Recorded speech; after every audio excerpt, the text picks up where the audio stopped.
बिस्मिल्लाहिर्रहमानिर्रहीम। अस्सलाम वालेकुम। आज का हमारा lecture number 13 class second year.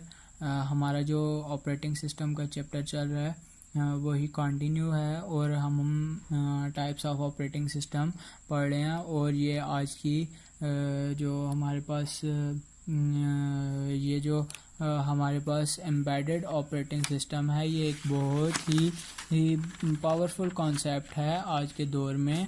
और इसको हम देखते हैं कि ये ऑपरेटिंग सिस्टम क्या चीज़ है या ये क्या काम कर रहा होता है। और ये हमारे पास लास्ट जो होती है हमारे पास last type of operating system है।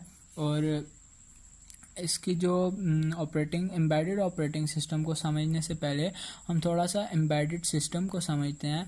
तो हमारे पास एम्बेडेड सिस्टम जो होता है वो इस तरह का एक कंप्यूटर होता है जो खुद जिसमें जो एक कोई ऐसी मशीन होती है जिसमें हमारे पास प्रोसेसर अटैच कर दिया जाता है टू इंक्रीज इट्स पावर। उसको एम्बेडेड कंप्यूटर सिस्टम कहा जाता है। कि हमारे पास जिस तरह हमारे एंड्रॉयड फ़ोन या iOS फ़ोन जितने भी फ़ोन्स हैं इनमें हमारे पास प्रोसेसर जो है वो एम्बेड किया जाता है। और उसमें जो हमारे पास जो प्रोसेसर होता है वो ख़ुद कोई इम्पोर्टेंस तो लाजमी रखता है, लेकिन उसकी उतनी इम्पोर्टेंस नहीं होती, वो किसी और सिस्टम का हिस्सा होता है। लाइक अगर हम एग्ज़ाम्पल देखें तो हमारे पास पहले भी मोबाइल फ़ोन आते थे और अब भी मोबाइल फ़ोन आते हैं। पहले मोबाइल फ़ोन का क्या काम होता था, वो सिर्फ black and white and call वगैरह या मैसेज वगैरह करने के लिए आते थे। लेकिन जब से उसमें जो हमारा प्रोसेसर है वो इंटीग्रेट किया गया है या एम्बेड किया गया है, उसके बाद हमारे पास बहुत ज़्यादा फंक्शनलिटीज़ आ गई हैं। या हमारा जो मोबाइल फ़ोन होता है या एंड्रॉयड फ़ोन होता है वो बहुत ज़्यादा फंक्शनल हो गया है। और इसी तरह की एम्बेडेड सिस्टम को चलाने के लिए जो हमारे पास ऑपरेटिंग सिस्टम यूज़ किया जाता है उसे एम्बेडेड ऑपरेटिंग सिस्टम कहा जाता है।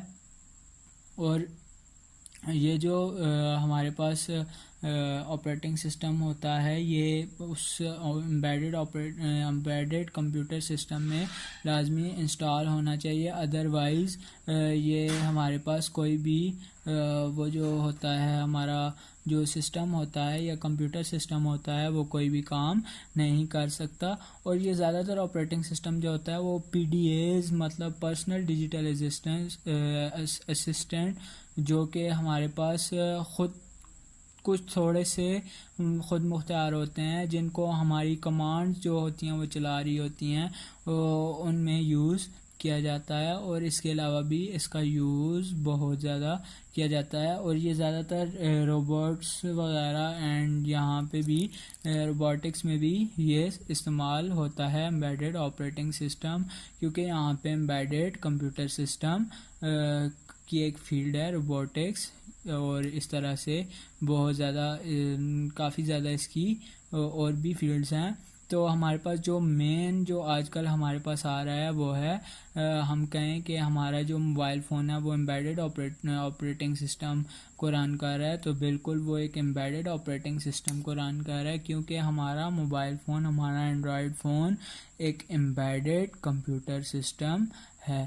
तो ये था हमारा एम्बेडेड ऑपरेटिंग सिस्टम। अब नेक्स्ट हमारे पास सिंगल यूज़र और मल्टी यूज़र ऑपरेटिंग सिस्टम है। ये एक हमारे पास डिफरेंट कॉन्सेप्ट है जिसमें हम देखेंगे कि कौन से ऑपरेटिंग सिस्टम जो हैं वो जो हमारे पास यूज़ हो रहे हैं वो सिंगल यूज़र हैं और कौन से मल्टीपल यूज़र हैं। तो सिंगल यूज़र और मल्टीपल यूज़र या मल्टी यूज़र ऑपरेटिंग सिस्टम नाम से ज़ाहिर हो रहा है कि सिंगल यूज़र ऑपरेटिंग सिस्टम जो होता है वो यूज़ेबल होता है सिर्फ एक सिंगल यूज़र से, मतलब सिर्फ एक सिंगल यूज़र उसको यूज़ कर रहा होता है। मींस एक टाइम पे एक वक्त पे हमारे पास एक ही यूज़र इसको यूज़ कर रहा होता है। सिमिलरली जो हमारे पास सिंगल प्रोसेसर इसमें यूज़ हो रहा होता है। और मल्टीपल प्रोसेसर इसमें यूज़ नहीं हो रहा था। और इसकी सबसे बेस्ट एग्जांपल है, या जो इसकी एग्जांपल है वो है batch operating system. Batch operating system हमने पढ़ा था, जो कि दिन सारा अपना जो काम होता है वो कलेक्ट करता है और at the end of the day उस सारे काम को वो एग्जीक्यूट करना स्टार्ट करता है, और ड्यूरिंग एग्जीक्यूशन उसका यूज़र के साथ इंटरेक्शन बिल्कुल ख़त्म कर दिया जाता है या ख़त्म हो जाता है। तो हमारे पास दूसरा जो ऑपरेटिंग सिस्टम है वो है मल्टी यूज़र ऑपरेटिंग सिस्टम।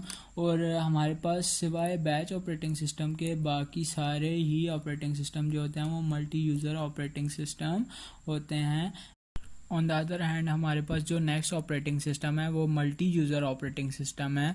और ये तकरीबन नाम से ही ज़ाहिर है कि मल्टी यूज़र ऑपरेटिंग सिस्टम क्या है। तो वो ऑपरेटिंग सिस्टम जो कि डिफरेंट यूज़र्स या डिफरेंट प्रोग्राम्स को अलाउ करता है कि वो सिंगल प्रोसेस को यूज़ करे या मल्टी प्रोसेस को यूज़ करके हमारा जो मल्टीपल यूज़र या मल्टी जो टास्क होते हैं उनको रन करवा सके, उसे मल्टी यूज़र ऑपरेटिंग सिस्टम कहा जाता है। और इसमें जो सबसे जो बेस्ट एग्जांपल या जो सबसे पहली एग्जांपल है वो टाइम शेयरिंग ऑपरेटिंग सिस्टम है, कि जिसमें हमारे पास टाइम स्लाइस यूज़ हो रही होती हैं, जो कि पहले एक प्रोसेस को, फिर सेकंड एंड फिर अपवर्ड जहाँ तक प्रोसेसर जो है वो प्रोसेस एग्जीक्यूट होने आए हैं उनको अलॉट किया जाता है या उनको इनिशियलाइज या उन्हें दिया जाता है कि वो अपना काम कर सकें। ये था हमारा लेक्चर नंबर 13। उम्मीद है आप लोगों को ये लेक्चर समझ आया होगा। अगर किसी भी किस्म की कोई भी क्यूरी हो डू मेंशन इन कमेंट। अपना बहुत ख्याल रखिएगा। हम दुआ करते रहते हैं और फिर भी करते रहेंगे कि अल्लाह हमें बहुत जल्द हमारे कैंपस में इन और क्लासरूम हमें मिलवाए। तब तक के लिए अल्लाह हाफिज़।